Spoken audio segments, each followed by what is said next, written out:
La Organización Mundial de la Salud sugirió disminuir el consumo de sal en las personas, por lo que el MinSal planea reducir el sodio en el pan, una cuestión que ya se está ejecutando desde hace algunos años. Y esto afectaría claramente la marraqueta. Algunos encendieron las alarmas entonces. Para conversar sobre este tema nos acompaña el representante en Chile de la OMS y de la Organización Panamericana de la Salud también, el doctor Roberto del Águila. Muchas gracias por estar con nosotros. No, es un gusto como siempre estar acá con ustedes en CNN. El gusto es nuestro. Me imagino que usted ha visto las reacciones, porque esto es casi una afrenta nacional. Se ha atacado el alma de nuestro país, la marraqueta la representa. ¿Es tan así o no? Bueno, lo que acá pasa creo que son dos grandes temas. El primer tema es cierto, el consumo de sal elevada está muy relacionada con todo lo que son enfermedades cardiovasculares, fundamentalmente hipertensión, pero con eso nos lleva el riesgo a infartos, enfermedades cerebrovasculares. Por eso la recomendación es reducir el consumo de sal en todas las personas. La sal tiene dos grandes elementos. Tiene un elemento que es puesto, adicionado en las comidas, pero otro es lo que le llamamos la sal oculta. ¿Por qué? Porque está presente en una diversa cantidad de alimentos, porque tiene el componente de saborizante. Ejemplo, en los jugos de fruta, que son que vienen envasados, tienen sal, tienen sodio. Específicamente la razón es porque aumenta el sabor. O sea, en los helados hay... Claro, alimentos dulces en general, mermelada, de todos tienen sal para aumentar el sabor. Tienen sal para aumentar sabor. Esta es entonces una parte, que es lo que se pide es disminuir, porque nosotros ya nos hemos acostumbrado, igual que al azúcar, a la sal. Pero si nos disminuyen progresivamente la cantidad de sal de nuestros alimentos, prácticamente no va a pasar desapercibida. Prácticamente va a pasar desapercibida. Así es, pero existe un segundo punto que también quería tocar. Hay determinados tipos de productos que tienen dentro de su mecanismo de producción el componente sal, entre ellos el pan. El pan tiene un componente de sal que se ha ido disminuyendo, tal como usted lo mencionó. Es cierto, se ha ido disminuyendo. Ha habido un patrón de cambio en lo largo de los diferentes años que nosotros ni nos hemos dado cuenta, pero sí ha ido disminuyendo.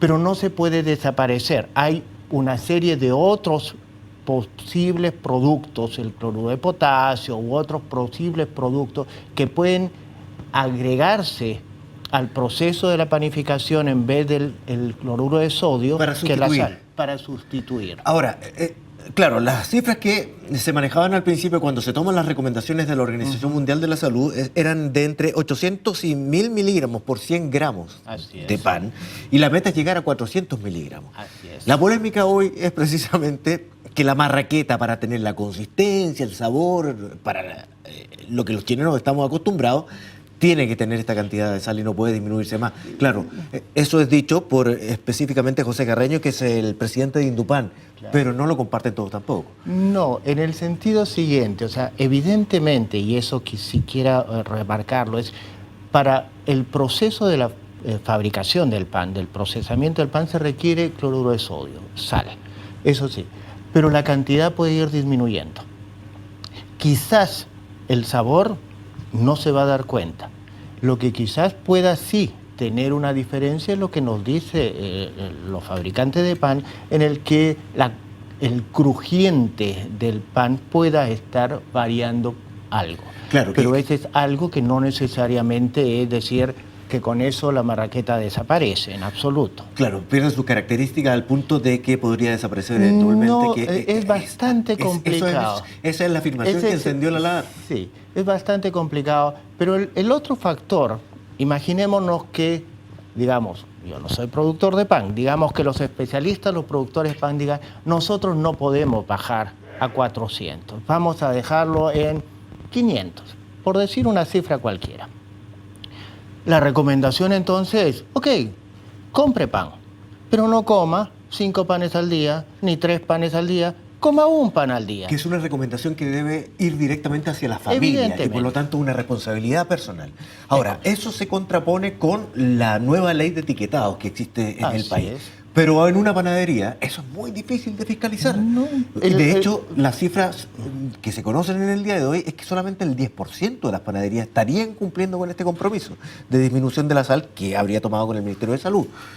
Es correcto. ¿Por qué eso? Porque lo que se hizo con los panaderos fue un acuerdo. No era una ley, no era un decreto, no era una obligación, era un acuerdo de partes.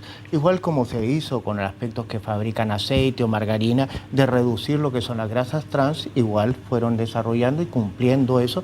Lo mismo se hizo con los panaderos. Hay algunos que tienen una reducción de la sal, otros no. ¿Por qué? Porque eso es una cuestión de voluntad individual.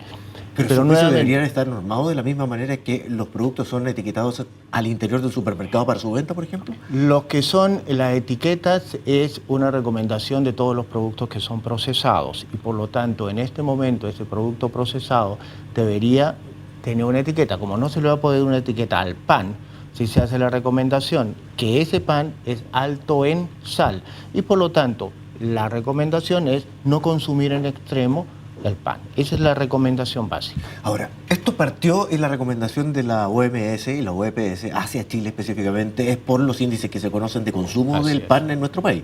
Es verdad que no sé si es el segundo o el tercero, por ahí estamos a nivel mundial, ¿no? Es una base alimenticia. Yo no diría que es una base alimenticia, es una cuestión de costumbre. Es solamente costumbre. Es una cuestión porque de costumbre. Lo que pasa es que hoy del Ministerio de Salud también dijeron que no era malo consumir pan porque tiene un montón de nutrientes también que son necesarios y que se le han ido agregando incluso algunos, ¿no? A ver, es que uno tiene que tomar en cuenta lo siguiente. Lo ideal es estar comiendo 5 alimentaciones o 5 momentos al día. En un desayuno, una colación en la mañana, el almuerzo, una colación en la tarde y una cena. ¿Qué es lo que está pasando? Uno puede perfectamente consumir un pan en el desayuno y una colación en la mañana. La recomendación que siempre se da es decir, lleve a su niño una colación que sea un pan con palta, con quesillo, no los embutidos o las carnes procesadas, porque hemos visto que están relacionadas con carne, tienen mayor cantidad de sal, en fin. Entonces, hay productos que perfectamente sí se acompañan adecuadamente con un pan. Pero no es consumir en cada momento de alimentación un pan, porque nos estaríamos comiendo 5 panes al día. Se habla de que Chile, y hay esas cifras que se comen 9 kilos de panes por persona por año. Y eso es una exageración. Entonces, ¿por qué es que se llega a ese momento? Por unos cambios en nuestro patrón de alimentación. El patrón de alimentación en la noche ha variado de una cena a una colación, a un 11 tarde. Ese 11 tarde, ¿qué es lo que es? Es un té o un café acompañado de 1 o 2 panes. ¿Y eso no tiene que ver con situación económica también? Porque muchas veces el consumo de pan está asociado efectivamente a condiciones económicas. No puedes sustentar o solventar alimentos de otro tipo en esos horarios. Podríamos tener dos razones por las cuales puede haber ese cambio. Un cambio es el propio patrón de trabajo de las personas. ¿En qué sentido? Si una persona está llegando tarde a su casa, digamos 8 o 9 de la noche, ponerse a cocinar a esa hora es mucho más complicado porque estarían comiendo entre 10 y 11 de la noche. Por lo tanto, ¿qué es lo que se hace? Se sustituye la cena por una colación, un 11, que significa consume pan.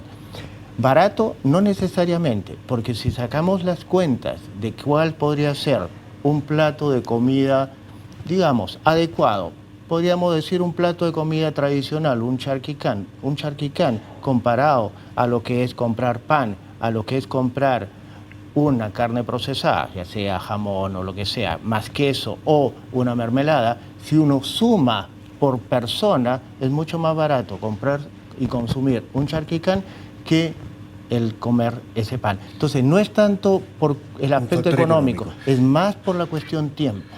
Más por una cuestión de tiempo. Solamente para terminar, en relación al funcionamiento, que ha sido con un acuerdo con Fechipan, con los panaderos en general, ¿cuánto podría atribuírsele algún tipo de disminución en las enfermedades detectadas por una disminución en el consumo de sal, o es muy temprano para tener una estadística de esto? Todavía es demasiado temprano para tener un dato de eso. Y además, el otro asunto es que vamos a poder tener una mayor información a partir de lo que es el cambio de los patrones de alimentación por lo que es el etiquetado. Si las personas empiezan a notar de que los productos como los cereales de desayuno vienen con una etiqueta que diga alto en sal y diga este no lo compro, compro este que no lo tiene, entonces va a haber una mayor reducción del consumo de sal, que no es solamente va a ser debida a dejar de consumir el pan o por la reducción de sal del pan, sino porque hay una disminución en los otros productos. Y por eso es que se repetió también de parte de las autoridades chilenas que lo más importante aquí es la creación de una conciencia, más allá de la prohibición o del rotulado de un tipo o de otro. Correcto, eso es fundamental. Doctor Roberto del Águila, el representante de Chile de la OMS y la OPS, muchas gracias por conversar con nosotros. Encantado, un placer. Buenas tardes. Buenas tardes.